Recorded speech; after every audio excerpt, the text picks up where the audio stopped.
ನಮಸ್ಕಾರ ಸ್ನೇಹಿತರೆ, ನೀವು ನೋಡ್ತಾ ಇದ್ದೀರಾ ಮನಿ ಪ್ಲ್ಯಾಂಟ್. ನಾನು ರವೀಂದ್ರ ಜೋಶಿ. ಅಗರ್ಭ ಶ್ರೀಮಂತ, ದೊಡ್ಡ ಸಿನಿಮಾ ನಟ, ಇಡೀ ಜೀವನದುದ್ದಕ್ಕೂ ಸ್ಟಾರ್ ಅಂತ ಹೇಳ್ಕೊಂಡು ಬಂದವನು. ವೃದ್ಧಾಪ್ಯದಲ್ಲೇ ನೋಡಿ ದಿನದ ಪತ್ರಿಕೆಯಲ್ಲಿ ಒಂದು ಸಿಂಗಲ್ ಕಾಲಮಲ್ಲಿ ಸುದ್ದಿ ಇರುತ್ತೆ. ಚಿತ್ರನಟ ಮೂತ್ರಪಿಂಡ ವೈಫಲ್ಯದಿಂದ ಬಳಲ್ತಾ ಇದ್ದಾನೆ, ಸರ್ಕಾರ ಸಹಾಯ ಮಾಡ್ತಾ ಇಲ್ಲ.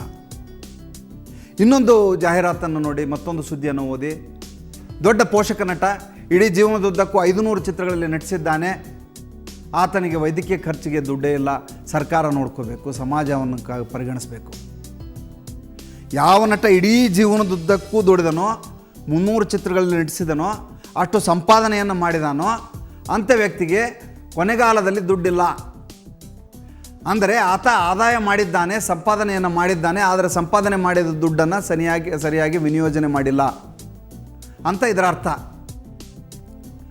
ಒಬ್ಬ ದೊಡ್ಡ ನಟ, ಅಷ್ಟು ಪ್ರತಿಭಾವಂತ ಇರೋ ನಟ ದುಡ್ಡಿನ ವಿಚಾರದಲ್ಲಿ ಯಾಕೆ ದಡ್ಡನಾದ?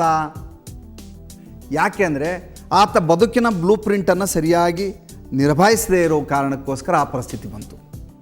ಚಿತ್ರನಟರ ಬದುಕಾದರೆ ಅದು ಪತ್ರಿಕೆಯಲ್ಲಿ ಸುದ್ದಿ ಆಗತ್ತೆ. ಆದರೆ ನಿಮ್ಮ ಹಾಗೆ ಜನಸಾಮಾನ್ಯರ ಬದುಕು ನಿತ್ಯ ಕಂಗೆಟ್ಟು ಹೋಗ್ತಾ ಇರೋದು ಜನರ ಗಮನಕ್ಕೆ ಬರೋದೇ ಇಲ್ಲ. ನಮ್ಮ ವೃದ್ಧಾಪ್ಯದಲ್ಲಿ, ನಮ್ಮ ಬದುಕಿನಲ್ಲಿ ಮುಂದಿನ ಬದುಕಿಗೆ ಯಾವ ರೀತಿ ವಿನಿಯೋಜನೆ ಆಗಬೇಕು ಅನ್ನೋ ಆಲೋಚನೆ ಇಲ್ಲದೆ ಹೋದರೆ ಇಂಥ ಸಮಸ್ಯೆಗಳು ಸಂಭವಿಸುತ್ತೆ ಅಂತ ಹೇಳ್ತಾ ಇವತ್ತಿನ ಸಂಚಿಕೆಯನ್ನು ಮುಗಿಸ್ತೇನೆ. ಮತ್ತೆ ಮತ್ತೊಂದು ವಿಷಯದೊಂದಿಗೆ ಬರ್ತೇನೆ. ಅಲ್ಲಿವರೆಗೂ ನಮಸ್ಕಾರ ಸ್ನೇಹಿತರೆ.